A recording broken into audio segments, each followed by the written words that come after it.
This morning, I'm going to be presenting yet more evidence which supports my theory that Charles Dickens was a sociopathic personality. And remember that each piece of evidence that I present is cumulative, so you can't just take each one and shoot it down individually. I'm going to be reading from original sources, as I usually try to do. This is the Englishwoman's Domestic Magazine. It's the June 1871 edition. I'm reading on page 336. And the background of this, very briefly, is that this young woman named Emma Picken, who was probably around 18 in her late teens, is vacationing on a seaside resort, Broadstairs, in England, where Dickens and his family was also vacationing. So she writes this memoir in 1871 about 1842, the summer of 1842. So we're talking just 1 year and a little more, maybe a year and a half, before Charles Dickens published A Christmas Carol. So this is the personality of the man who supposedly wrote that inspirational classic. And the other thing I'll mention is that based on my other reading, Dickens was almost definitely heavily drinking during this period. So he was drunk during the anecdote that she mentions here. So they're at the seaside resort, and I will pick it up there. The next night, we were all assembled on the little pier or jetty which ran out to the sea, with an upright spar fixed at the extreme end. At the beginning was a railed-off space with seats, which he called the family pew. Mr. Dickens was in high spirits, which means he'd been drinking spirits, and enjoyed the darkness of the evening because he escaped the curious eyes of the Broadstairs population. We had a quadrille, a dance, all to ourselves, the music being Frederick Dickens whistling, that's Charles Dickens' brother, and Mr. Dickens' accompaniment on his pocket comb. We then strolled farther down to watch, by the fading light, the tide come rippling in. The night grew darker, starless and moonless, the only light being a lingering, lurid gleam, which touched the crests of the waves with a phosphorescent glimmer. Dickens seemed suddenly to be possessed with the demon of mischief. He threw his arm around me and ran me down the inclined plane to the end of the jetty till we reached the tall post. He put his other arm round this, and exclaimed in theatrical tones that he intended to hold me there till, quote, the sad sea waves should submerge us.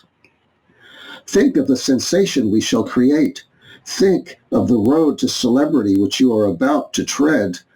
No, not exactly to tread, but to flounder into.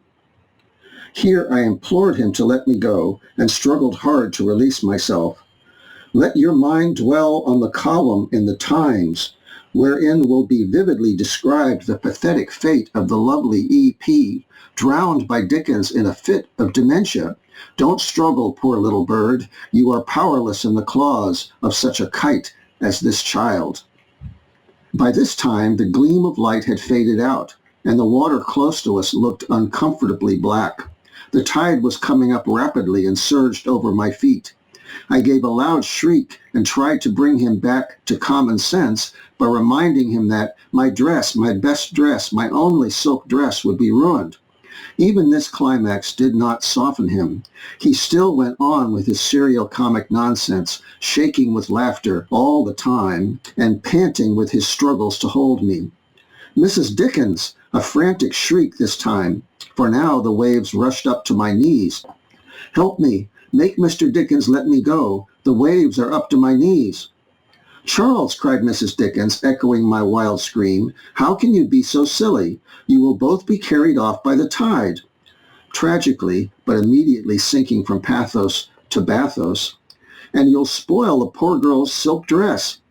Dress, cried Dickens, with withering scorn, talk not to me of dress. When the pull of night is enshrouding us in Cimmerian darkness, when we already stand on the brink of the great mystery, shall our thoughts be of fleshly vanities?